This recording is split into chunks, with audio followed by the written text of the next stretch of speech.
What's good, family? It's Alexis Roan. I have been asked to respond to a series of questions as it pertains to my participation in the upcoming anthology, Sex and the Church Girl. Okay, so the first question is why did I agree to participate in this project?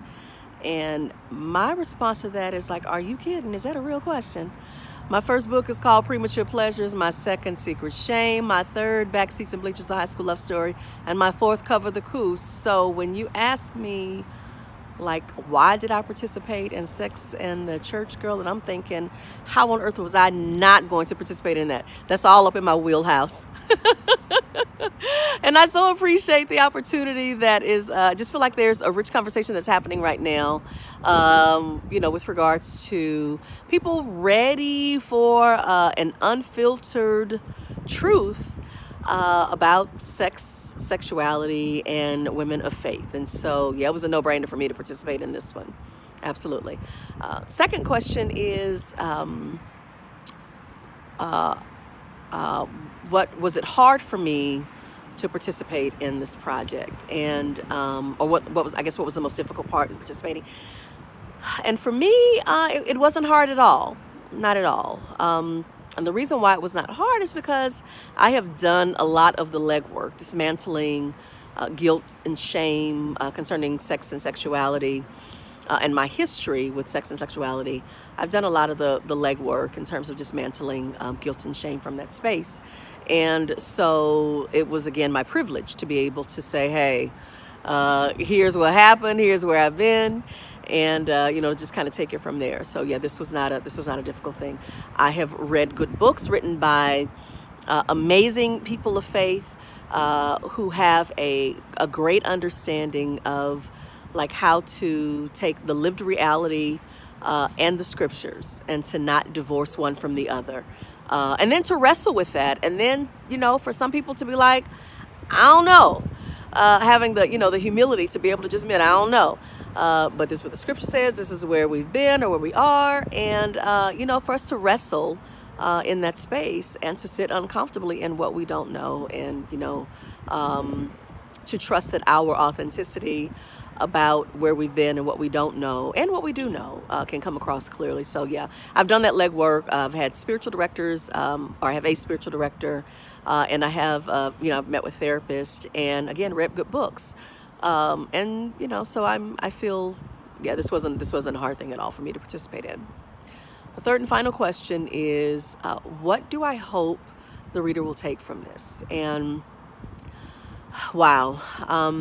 My prayer is that the reader will appreciate the candor and the honesty, the transparency, the like flat out nakedness of each one of the writers, and that they will see that as a source of hope and even as a source of, hey, I want to get there. Because the first thing we do before giving you the gift of our insights is we tell you where we've been. We confess our own space and where we've been, what God has looked like for us in the space, and how we've been able to work through, particular things. And we're not all saying the same thing. That's the other really interesting thing about this piece. And so I think that because each reader is going to be in a different space, the writers were also permitted, the editors of this anthology did a really good job, I think, of finding diverse perspectives to give women, particularly church girls, a sense of hope about God not counting it against you. I used to have a construct. One of the benefits of the work that I've done is that I used to have a construct of like the one finger God. It was like God pointing at me. It's like, look, you mess up one more time, I'm gonna get you. And so because of the work that I've been able to do and the great resources I have consumed and the tribe that I have assembled, I've been able to reconstruct a concept of God, or I have a construct of God that where God is no longer sitting on high and saying, hey, I'm gonna get you with my one finger, mess up one more time, but instead I see God smiling and telling the rest of the heavenly host, hey, that's my daughter Lex. She'll cuss you out and talk about your mama. I love her. I also see God saying, hey, every time Lex says, Lord, I believe in you, I tell Lex, you know what, baby girl? I believe in you too.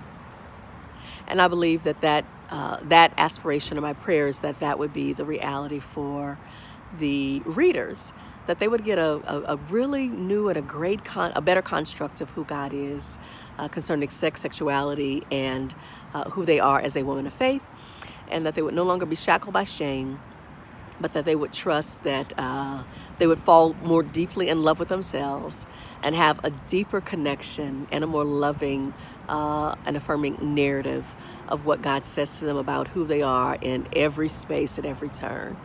And that it's always, hey, pumpkin, I'm with you, always. Let's do this.